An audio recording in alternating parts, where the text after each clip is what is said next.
अस्सलाम वालेकुम dear students, आज हम कर रहे हैं 10th क्लास की मैथ की exercise 1.2 question number 2। Question number 1 हमने सीखा था कि अगर क्वेश्चन क्वाड्रेटिक ना हो तो हम उसको रिड्यूस करके इक्वेशन को क्वाड्रेटिक बनाते थे। आज के क्वेश्चन है कि हमने इनको सॉल्व करना है। क्वेश्चन में कहा गया है पहले इसको रिड्यूस करके आपने क्वाड्रेटिक बनाना है, सुटेबल सब्स्टिट्यूशन करके, फिर उसके बाद उसको सॉल्व करना है। सबसे पहले हम इसको क्वाड्रेटिक में, इस क्वेश्चन को मैं कन्वर्ट करूंगा, फिर उसको आगे सॉल्व करने के 3 तरीके हैं वो सब भी मेथड में अडॉप्ट कर लेता हूँ। सॉल्यूशन देखें, क्वेश्चन 1 में हमने सीखा था उसी तरह हम क्या करते हैं, यहाँ पे लेट कर लेंगे x का square is equal to y। अब मुझे लेंथ करने की जरूरत नहीं है, तब यहाँ पे मैं दोनों साइड पे स्क्वायर करूंगा, x की पावर y क्या बनेगा, x की पावर 4 क्या बनेगा, ऑटोमेटिकली y स्क्वायर बनेगा। देन मैं उनको इस इक्वेशन में पुट करता हूँ तो ये बनेगा y का square minus 20y plus 64 goes to 0। Simple, इसमें हमने किया क्या, x स्क्वायर को y ले लिया, फिर इसका दोनों साइड पे स्क्वायर कर लिया तो x की पावर 4 y स्क्वायर बन जाता है। आप लेके भी चेक कर लें। अब ये बन गई क्वाड्रेटिक इक्वेशन। हमारा जो मेन मेथड कहानी है, हम ये करना चाहते हैं कि हम यहाँ से y की यानी x की वैल्यू निकालना चाहते हैं। एक्स स्क्वायर की वैल्यू के लिए हमने पहले इसको क्वाड्रेटिक बनाया, अब यहाँ से हम y की वैल्यू निकालेंगे, फिर y की वैल्यू से आगे दोबारा इसमें कैसे जाते हैं वो हम सीखते हैं। अब देखो, ये क्वाड्रेटिक इक्वेशन है। क्वाड्रेटिक इक्वेशन को सॉल्व करने के 3 मेथड हमने सीखे थे। वो मेथड के नाम थे, पहले का फैक्टराइजेशन मेथड, फिर कंप्लीटिंग स्क्वायर मेथड, फिर लास्ट में क्वाड्रेटिक फार्मूला था। जिस बच्चे को जोन सा इजी लगे आप उससे सॉल्व कर सकते हो, लेकिन अगर मेंशन हो कि आपने क्वाड्रेटिक फार्मूले से करना है, फिर फार्मूले से ही सॉल्व करेंगे। अगर जो मेथड मेंशन हो तो उससे करना हो, तो अगर मेंशन ना हो तो क्वाड्रेटिक इक्वेशन को आप अपनी मर्जी से ही सॉल्व करेंगे। मैं इसको फैक्टराइजेशन से करूंगा क्योंकि मुझे फैक्टराइजेशन बहुत इजी लगती है। देखो 1 और 64 को मल्टीप्लाई करके क्या आता है, 64 आता है। मैं मिड टर्म को ब्रेक करने लगा हूं। मैं किस किस में कन्वर्ट करता हूं, मैं लिख लेता हूं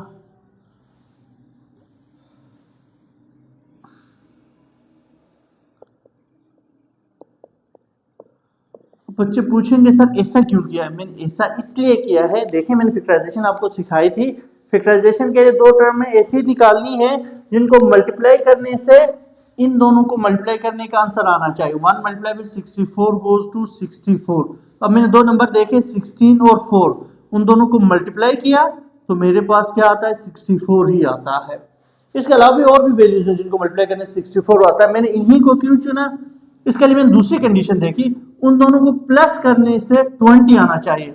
16 और 4 को प्लस करने से 20 आता है। मेरी दोनों कंडीशनें इन फैक्टर्स के लिए फुलफिल थी, इसीलिए मैंने 16 और 4 ही 2 फैक्टर ले लिए। अब दोनों को माइनस में इसलिए रखा है क्योंकि दोनों को प्लस करने से 20 आना चाहिए था ना। आंसर यहाँ माइनस में था, इसलिए दोनों माइनस में लिखेंगे तो दोनों रकमें प्लस हो जाएंगे, अलामत माइनस की आ जाएगी। यानी -20y और -16 -4y को मिलाने से ही बनता है। अब फर्स्ट दोनों को कॉमन ले लें, y कॉमन आ जाएगा, y -16 रह जाएगा। सेकंड में से -4 कॉमन आएगा, y -16 ही आएगा, क्योंकि 4 को 16 से मल्टीप्लाई करेंगे तब ही 64 बनता है। अब एक फैक्टर, 2 फैक्टर, इस फैक्टर में y -16 है, इस फैक्टर में भी y -16 है, तो मैं इन दोनों में से y -16 कॉमन ले लूंगा तो यहाँ से y रह जाएगा, ये बाहर आ चुका है, यहाँ से 4 रह जाएगा। अब ध्यान करें तो हमने सीखा था 2 फैक्टर मल्टीप्लाई हो उस साइड पे 0 हो, इसका मतलब ये दोनों फैक्टर में से कोई ना कोई 0 होगा, या ये 0 होगा या ये 0 होगा। हमें क्या चाहिए, y चाहिए, तो 16 को उठा के दूसरी साइड पे भेजेंगे, यहाँ से y की वैल्यू आ जाएगी 4। क्वेश्चन ये है क्या ये हमारा आंसर है, नहीं क्या आंसर, कुछ बच्चे कंफ्यूज हैं। देखें वेरिएबल x में था, हमने इसको सॉल्व करना था, हमने x की वैल्यू निकालनी थी। हमने इसको पहले रिड्यूस करके हमने आसान तरीका बनाया, क्वाड्रेटिक बनाया, y का आंसर निकाल लिया। लेकिन अब हमने x की तरफ जाना है तो हम क्या करेंगे, पुट करेंगे y किसके इक्वल है, क्वेश्चन में देखें y किसके इक्वल था, हमने किसके इक्वल किया था, x स्क्वायर के इक्वल है। तो ये क्या बनेगा, x का स्क्वायर इज इक्वल टू 16 बनेगा, और ये क्या बनेगा, x का स्क्वायर इज इक्वल टू 4। अब x स्क्वायर की वैल्यू निकालें। स्क्वायर की वैल्यू निकालने के लिए, अच्छा गुड शाबाश, बच्चा कह रहा है स्क्वायर रूट लेंगे, हम स्क्वायर रूट ले लेते हैं, क्योंकि मैंने कहा था आपको स्क्वायर और स्क्वायर रूट एक दूसरे की ताला चाबी होते हैं। 16 4 का स्क्वायर होता है, ठीक है। तो इसलिए जब स्क्वायर को खत्म करना स्क्वायर रूट लेते हैं, तो स्क्वायर रूट को खत्म करना स्क्वायर लेते हैं। एक और चीज बताई थी, जब भी स्क्वायर रूट लेते हैं तो दूसरी साइड पे प्लस माइनस लिखा जाता है। अब ये इससे कट जाएगा, ये इससे कट जाएगा, x is equal to plus minus 4, और यहां से क्या बनेगा, taking square root on both side, इसको मैं 2 का स्क्वायर करके कर लेता हूं, यहाँ पे प्लस माइनस आएगा, ये भी कट जाएगा, तो x is equal to plus minus 2। अब देखो आपका सॉल्यूशन सेट आ चुका है इस क्वेश्चन का। इसका सॉल्यूशन सेट क्या आया है, एक आया है प्लस माइनस 4 और एक आया है प्लस माइनस 2।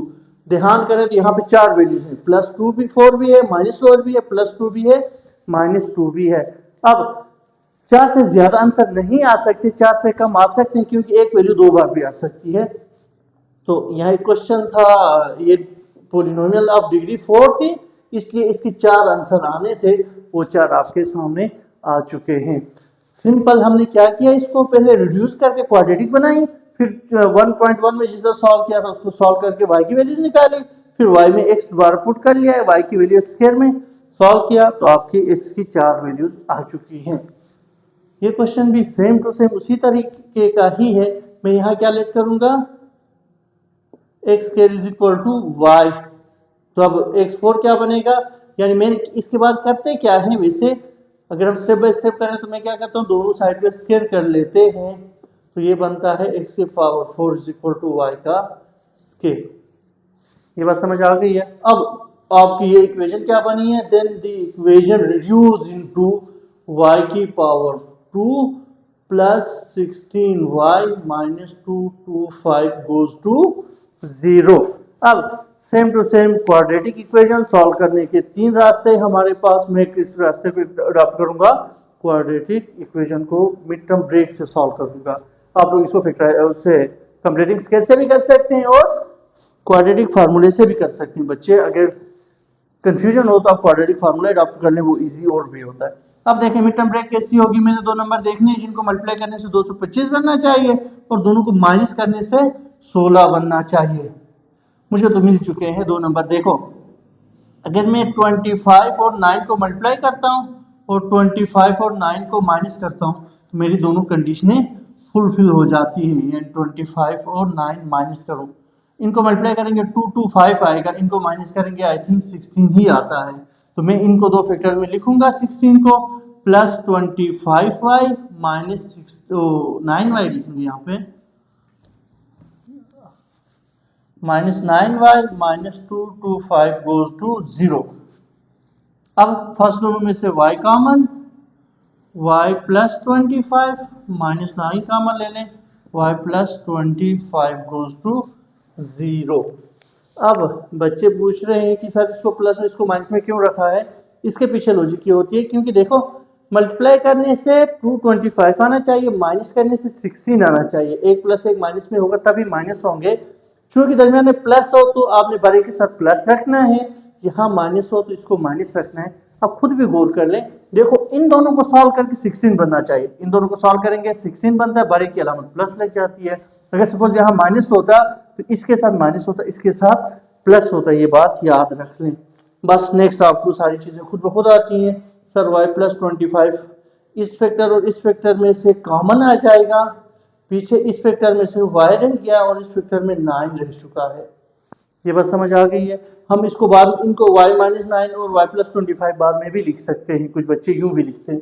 तो अगर आप समझ के करेंगे तो हमने इन 2 फैक्टर में से कॉमन लेना होता है। y प्लस 25 इसमें भी है, इसमें भी है, कॉमन ले लिया, यहाँ से y रह गया और यहाँ से माइनस 9 रह जाता है। अब 2 कंडीशंस आ गई आपके पास, 2 फैक्टर मल्टीप्लाई हो, आंसर 0, तो इसका मतलब या तो ये 0 के इक्वल होगा या तो ये 0 के इक्वल होगा, तभी आंसर 0 आता है। यहाँ और वाला कंडीशन है। यहाँ से y की वैल्यू बन गई -25, यहाँ से y की वैल्यू बन गई 9। अब हमने y की वैल्यू तो निकाली, लेकिन हमें तो x से ताल्लुक है। मैं क्या करूंगा, y की वैल्यू देखूंगा, y किसके इक्वल है, y है x स्क्वायर के इक्वल। मैं पुट करूंगा y इज इक्वल टू, या replace xy with x square, या यूं लिखें put y is equal to x का स्क्वायर। तो ये क्या बनेगा, x का स्क्वायर इज इक्वल टू -25 और x का स्क्वायर इज इक्वल टू 9। यहां से स्क्वायर रूट को खत्म करने के लिए स्क्वायर रूट लेंगे, plus minus square root minus 5 का स्क्वायर में ले लूंगा। अब कहानी अब आती है, स्क्वायर रूट के अंदर जब माइनस आ जाए तो बाहर आयोटा पैदा होता है। उसको हम कुछ इस तरीके से लिखते हैं, x is equal to plus minus ये स्क्वायर रूट, ये 5 का स्क्वायर है, बाहर आयोटा है, ये कट हो जाएगा तो ये बनेगा x is equal to plus minus 5 iota. ये मैंने आपको पीछे भी सिखाया था, स्क्वायर रूट के अंदर जब भी नेगेटिव हो तो इसको हम इमेजिनरी पार्ट बोलते हैं। तो उस इमेजिनरी पार्ट को लिखने का तरीका होता है, इसको एज इट इज लिखें, स्क्वायर रूट के बाहर एक इटैलिक आई लिख लें तो इसको आयोटा पर आ जाता है। इसको सॉल्व करें, ये तो आप खुद भी कर सकते हैं। ये स्क्वायर रूट ले लिया, यहाँ पे भी स्क्वायर रूट ले लिया, और हमें पता है जब स्क्वायर रूट लेते हैं प्लस माइनस ले लेते हैं, 9 को 3 का स्क्वायर लिख सकते हैं, ये कट हो गया, x is equal to plus minus 3। समझ आ गई है? हमने सिंपल क्या किया, इसको पहले x स्क्वायर को y ले लिया, फिर स्क्वायर किया तो y स्क्वायर की वैल्यू आ गई, यानी इसकी और इसकी वैल्यू आ गई है, हमने वो यहाँ पे पुट कर लिया, तो ये क्वाड्रेटिक इक्वेशन बन गई। अब क्वाड्रेटिक इक्वेशन को सॉल्व करने के लिए 3 रास्ते हैं, मैंने कौन सा अडॉप्ट कर लिया, मिड टर्म को ब्रेक करने वाला, मिड टर्म ब्रेक कर ली, फिर उसके बाद कॉमन ले लिया, 2 फैक्टर्स बन गए, 2 फैक्टर्स 0 के इक्वल मल्टीप्लाई हो कि 0 आता हो, इसका मतलब या इसको 0 होना चाहिए या इसको 0 होना चाहिए। फिर इसको सॉल्व किया, यहाँ से y की वैल्यू -25 आ गई और यहाँ से y की वैल्यू 9 आ चुकी है। अब मैं क्या करूंगा, y की जगह x स्क्वायर पुट करूंगा, क्योंकि क्वेश्चन तो x में था ना, हमें x की वैल्यू चाहिए थी, y तो हमने अपनी आसानी के लिए सब्स्टिट्यूट किया था। अब y की जगह x स्क्वायर पुट करोगे, ये कुछ इस तरीके का बनेगा।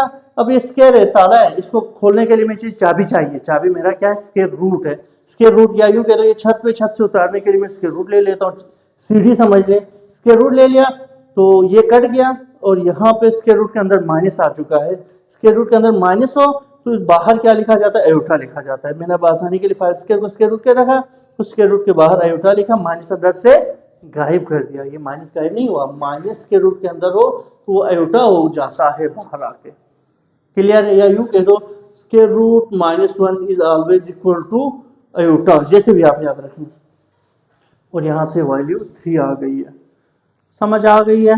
नेक्स्ट पार्ट, हम तीसरे पार्ट की तरफ जाने लगे हैं। तीसरा पार्ट भी बड़ा इंटरेस्टिंग भी है, बस समझ लो। तो देखो, इसको हम रिड्यूस करेंगे पहले क्वाड्रेटिक में।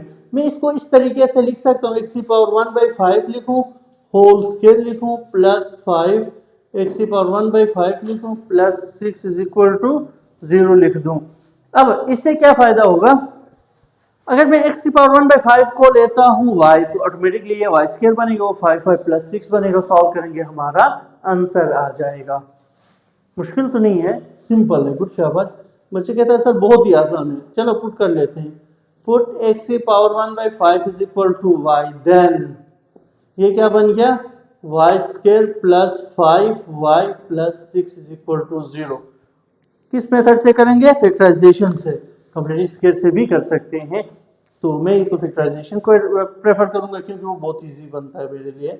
y स्क्वायर 2 नंबर मल्टीप्लाई करने से 6 आना चाहिए, 3 और 2 प्लस करने से 5 भी आ रहा है। देखो 3y प्लस 2y 5 आया है, 3 और 2 को मल्टीप्लाई करने से 6 भी आ रहा, तो मेरे लिए आसानी हो गई।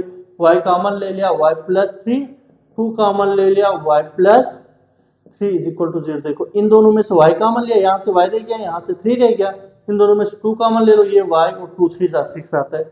अब सब में से y प्लस 3 पहले फैक्टर में से कॉमन, पहले में से y रह गया, दूसरे में से 2 रह गया, वही सेम टू सेम प्रोसेस आ गया दोबारा। 2 फैक्टर मल्टीप्लाई हो y के इक्वल हो, तो इसका मतलब या तो y प्लस 3 को 0 होना चाहिए या y प्लस 2 को 0 होना चाहिए। सपोज यहाँ पे 0 ना होता तो हम इसे नहीं लिख सकते थे, 2 फैक्टर मल्टीप्लाई हो के 0 आता हो तब ये कंडीशन है, अदरवाइज कोई कंडीशन नहीं होती। अब यहाँ से y की वैल्यू बनेगी -3 और यहाँ से y की वैल्यू बनेगी -2। क्या ये हमारा आंसर होगा? नहीं सर, ये आंसर नहीं हो सकता। वजह, क्योंकि x की पावर, हमें तो x में वेरिएबल गिवन है, इस वेरिएबल की हमने वैल्यू निकालनी है, तो मैं क्या करूंगा, पुट कर लूंगा y इज इक्वल टू, हमने क्या ले लिया था, y is equal to x की पावर 1/5। ये बहुत बड़ा आंसर आएगा, एक्स की पावर क्या ले लिया था 1/5। तो मैं तब ये इक्वेशन क्या बनेगी देखो ध्यान से, y की जगह आ जाएगा एक्स की पावर 1/5 माइनस 3। हमने निकाल, यहाँ पे भी बनेगा एक्स की पावर 1/5 इज इक्वल टू -2। अब इंटरेस्टिंग है, इज इक्वल टू भी यहाँ पे, ठीक है। अब 1/5 को हमने करना है खत्म। अब 1/5 जिस तरह स्क्वायर और स्क्वायर रूट एक दूसरे के ताला चाबी के काम आते थे, तो ये भी सेम टू सेम एक दूसरे के रेसिप्रोकल होते हैं, वो एक दूसरे को काट देते हैं। एक्स की पावर 1/5 हो तो taking fifth power on both side, taking fifth power on both side क्या बनेगी, एक्स की पावर 1/5 है, ये पुट पावर 5 आ जाएगी और -3 की पावर भी 5 आ जाएगी, ये तो इससे कट जाएगा।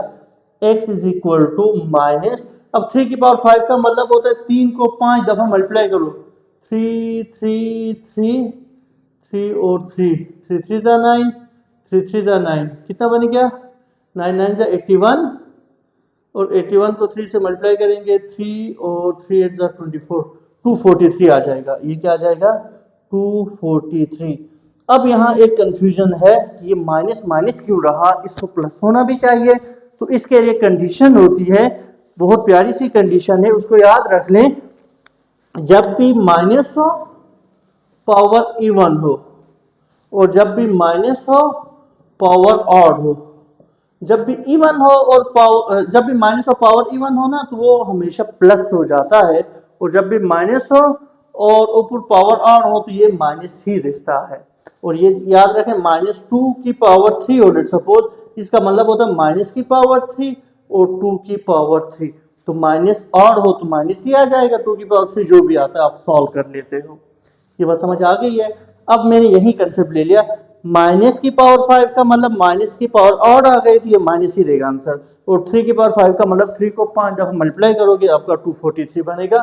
इसको सॉल्व करते हैं, तो इसमें भी हम fifth power on both side लेंगे, तो 1/5 था, इधर भी फिफ्थ पावर ले लिया और -2 की पावर भी फिफ्थ ही आ गई, ये कट हो गया। x इज इक्वल टू, अब माइनस की पावर ऑड माइनस 2 की पावर 5, 2 को 5 दफा मल्टीप्लाई करेंगे 2 2 2 2 और 2, ये कितने हो गए 2 2 ज़ा 4, 2 2 ज़ा 4 और 4 4 ज़ा 16, 16 2 ज़ा 32 बन गया आपका आंसर। कैलकुलेटर से कर लें, अगर कुछ कॉम्प्लिकेशन हो तो आप 2 की पावर कर लें 5, तो आपका आंसर आ जाएगा 32। अब आते हैं हम नेक्स्ट और लास्ट पार्ट, तो नहीं कह सकते इस वीडियो के लिए, इस लेक्चर का ये लास्ट पार्ट होगा हमारा, हम उसको सॉल्व करने लगे हैं। ध्यान से देखिएगा, इजी सा है, मुश्किल नहीं है, बस समझना लाजमी है, समझ आ जाए तो हलवा है, बस प्लेट में डाल के खाना है। इस पार्ट में आपने क्या सीखा था, जो छोटी पावर थी इसको y ले लिया, ये वाई स्क्वायर बन गया था, फिर क्वाड्रेटिक इक्वेशन बन गई थी, क्वाड्रेटिक इक्वेशन को मिड टर्म ब्रेक से सॉल्व किया था। आप कोई मेथड भी लगा सकते हो, या कोई गिवन हो तो आप उससे सॉल्व कर सकते हो। फिर सॉल्व करके यहाँ से y की वैल्यू 2 आ गई, अब y की जगह जो आपने लेट किया था वो वैल्यू पुट कर ली। अब y की पावर 1/5 बन गई थी, 1/5 को खत्म करने के लिए फिफ्थ रूट लेते हैं, फिफ्थ पावर लेते हैं। अगर फिफ्थ यहाँ 5 होता है उसको खत्म करने के लिए फिफ्थ रूट लेते हैं 1/5 वाला, उसको फिफ्थ रूट बोलते हैं। सॉल्व किया, x की वैल्यूज आ गई। यहाँ एक कंसेप्ट सीखा, जब भी माइनस की पावर ऑड हो तो माइनस आता है, और जब भी माइनस की पावर इवन हो तो प्लस हो जाता है। नेक्स्ट ये क्वेश्चन है, इसको आप सब्स्टिट्यूट करके सॉल्व करें तो बहुत इजी रहेगा। मैं क्या करता हूँ, इसको ना देखो, इसको मैं सॉल्व करूंगा वो लेके, सॉरी एलसीएम लेके सॉल्व करूंगा, x की पावर 4 बनेगा, वो भी लेंथ ही बनता है। मैं इसको शॉर्टकट के तरफ लेके जाता हूँ, मैं लेट कर लेता हूँ x का square is equal to y, तब ये क्या बनता है देखें, 3y plus 4y is equal to 7। ये अब एलसीएम ले लो, y आ जाएगा, 3y का square plus 4 is equal to 7y, उधर चला जाएगा, 3y का square plus 4 is equal to 7y, ये 7 और y। अब अरेंज करके लिखो, 3y का minus 7y plus 4 is equal to 0। अब करेंगे मिड टर्म ब्रेक। देखें, मल्टीप्लाई करने से आना चाहिए 12, प्लस करने से आना चाहिए 7। अब दो नंबर देखो जिनको मल्टीप्लाई करने से 12 आता हो, वो दो नंबर कौन से हैं, जल्दी से बताएं शाबाश। 3y का square minus 7y plus 4 is equal to 0 है। 2 मल्टीप्लाई करने से 12 आता है और 6 2 जा 12 आता है। गुड शाबाश। 6 और 2 को प्लस करो, क्या 7 आता है? नहीं। तो कोई और नंबर देखें, दो नंबर जिनको मल्टीप्लाई करने से 12 आना चाहिए। शाबाश शाबाश। 3 और 4, हाँ जी बच्चा पहुंच गया ना। देखो 3 को 4 से मल्टीप्लाई करें आंसर क्या आता है? 12 आता है। और 3 और 4 को प्लस करें, 3 और 4 को प्लस करें आंसर 7 आता है। दोनों कंडीशन मल्टीप्लाई करने से 12 आना चाहिए और प्लस करने से, यहाँ पे प्लस हो तो हमने प्लस देखना था, प्लस करने से 7 आना चाहिए। अब मैं इसको लिख लेता हूं इस तरह, 3y का square minus 3y minus 4y, ये 4 है, ठीक है। इसका सर उठा दो ऊपर से, प्लस 4 इज इक्वल टू 0। ये सर दोनों माइनस में इसलिए लिखा है क्योंकि इनको सॉल्व करने से माइनस 7y बनना चाहिए था। और फर्स्ट दोनों में से 3y कॉमन आ जाएगा, y माइनस 1, और इसमें से 4 कॉमन आ जाएगा, y माइनस 1। यहाँ अब इन दो फैक्टर में से पहले में से y माइनस का, दोनों में से y माइनस कॉमन आ गया, यहाँ से 3y माइनस 4 बन गया। अब इज इक्वल टू 0। अब दो कंडीशंस कौन कौन सी, या तो होना चाहिए y माइनस 1 0, या होना चाहिए 3y माइनस 4 को 0 होना चाहिए। नेक्स्ट इसको कर सकते हैं आप खुद भी, कंडीशंस हैं।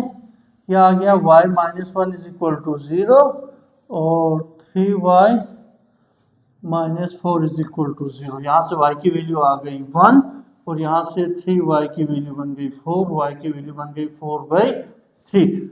ये क्या हमारा आंसर होगा? नहीं, हमने x की वैल्यू निकालनी है। x की वैल्यू के लिए जो y हमने लेट किया था x, हम क्या करेंगे, put y is equal to x square, then x square goes to 1 और एक्स स्क्वायर गोज टू 4/3।